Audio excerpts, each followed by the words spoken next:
السلام علیکم ویورز، آج کی اس ویڈیو میں آپ کو صلیبی جنگوں کے بارے میں بتاؤں گی اور مسلمانوں کی عظیم ہیرو صلاح الدین ایوبی۔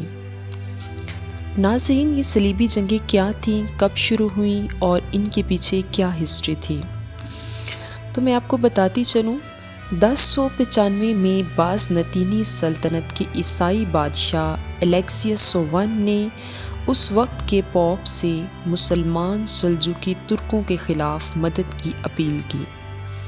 اسے مسلمانوں کی پھیلتی ہوئی سلطنت سے خطرہ تھا۔ صلیبی جنگوں کا بنیادی مقصد یروشلم، فلسطین پر قبضہ کرنا تھا۔ یروشلم نہ صرف یہودیوں اور عیسائیوں بلکہ مسلمانوں کے لیے بھی مقدس سرزمین ہے۔ اس زمانے میں وہاں سلجوق ترک حکمران تھے۔ پوپ نے عیسائیوں کے مذہبی جنون کو ابھارا اور ہزاروں عیسائی صلیب کے نام پر لڑی جانے والی اس جنگ میں شامل ہونے لگے۔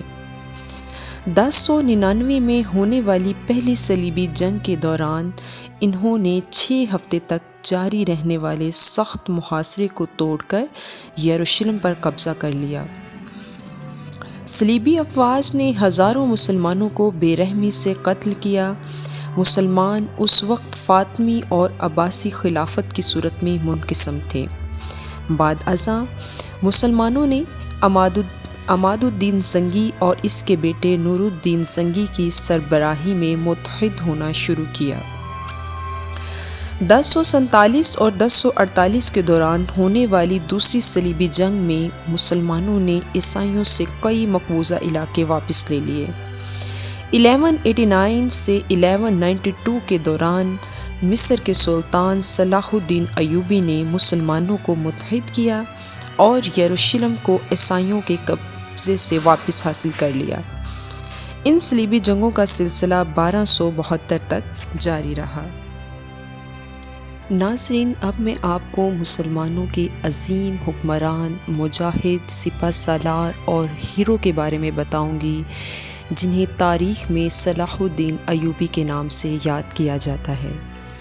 صلاح الدین ایوبی 1138 میں تکرید کے مقام پر پیدا ہوئے۔ انہوں نے نوعمری میں نور الدین زنگی کے لشکر میں شمولیت اختیار کی اور وہ جلد ہی نور الدین زنگی کے مشن کا حصہ بن گئے۔ نور الدین زنگی وہ مسلمان سپہ سالار تھے جنہوں نے بیت المقدس پر عیسائیوں کے غاصبانہ قبضے اور وہاں کے مظلوم مسلمانوں پر ہونے والے ظلم و ستم کے خلاف جہاد کا آغاز کر رکھا تھا۔ اس مقصد کے لیے لڑی جانے والی جنگیں صلیبی جنگیں کہلائیں۔ ایوبی بہت جلد نور الدین زنگی کے دست راست بن گئے۔ زنگی کی وفات کے بعد انہوں نے اس مشن کو آگے بڑھایا۔ وہ رحم دل، قول کے پکے اور دانشمند حکمران تھے۔ مسلمانوں کے قبلہ اول بیت المقدس کو عیسائیوں کے قبضے سے چھڑانا ان کا اصل مقصد تھا۔ مذہبی جنون میں مبتلا عیسائی بیت المقدس پر قبضہ برقرار رکھنے کے لیے مسلمانوں کے خلاف جنگوں کے ساتھ ساتھ ہر طرح کے حربے آزما رہے تھے۔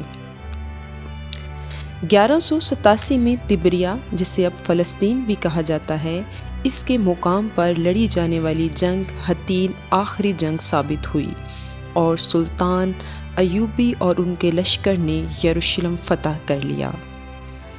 ناظرین، اس جنگ میں دشمن کی طرف سے سلطان ایوبی کو کسی قسم کی مزاحمت کا سامنا نہ کرنا پڑا، کیونکہ مسلمانوں کی شجاعت کے مقابلے میں عیسائیوں کی کمر ٹوٹ چکی تھی۔ اس کے کچھ عرصے بعد 1192 میں جنگ ارسف کے اختتام پر ایوبی اور رچرڈ اول کے مابین معاہدہ رملہ ہوا، جسے ٹریٹی آف رملہ بھی کہا جاتا ہے۔ اس معاہدے کے تحت عیسائیوں کو زیارت کے لیے بیت المقدس آنے کی اجازت دی گئی تھی۔ ناظرین، اس معاہدے سے پہلے 1191 میں رچرڈ اول کی سربراہی میں صلیبی افواج نے عکا شہر فلسطین کا محاصرہ کر لیا تھا۔ رچرڈ نے اعلان کیا کہ اگر شہر کے مسلمان ہتھیار ڈال دیں تو انہیں معاف کر دیا جائے گا، لیکن جب شہر کے دروازے کھول دیے گئے تو صلیبی افواج نے ہزاروں مسلمان مردوں، عورتوں اور بچوں کو بے دردی سے قتل کر دیا اور بچ جانے والوں کو قیدی بنا لیا۔ اگلے سال 1193 میں مسلمان دنیا کے اس عظیم سپہ سالار اور مجاہد کا انتقال ہو گیا۔ ناظرین، فلسطین آج بھی لہو لہو ہے، وہاں کی مظلوم عوام آج بھی سلطان صلاح الدین ایوبی جیسے مجاہد کی انتظار میں ہے۔ اگر آپ کو میری ویڈیو اچھی لگی ہے تو اس کو لائک اور شیئر ضرور کیجیے گا اور اپنی آراء سے بھی مجھے باخبر کیجیے گا۔ شکریہ۔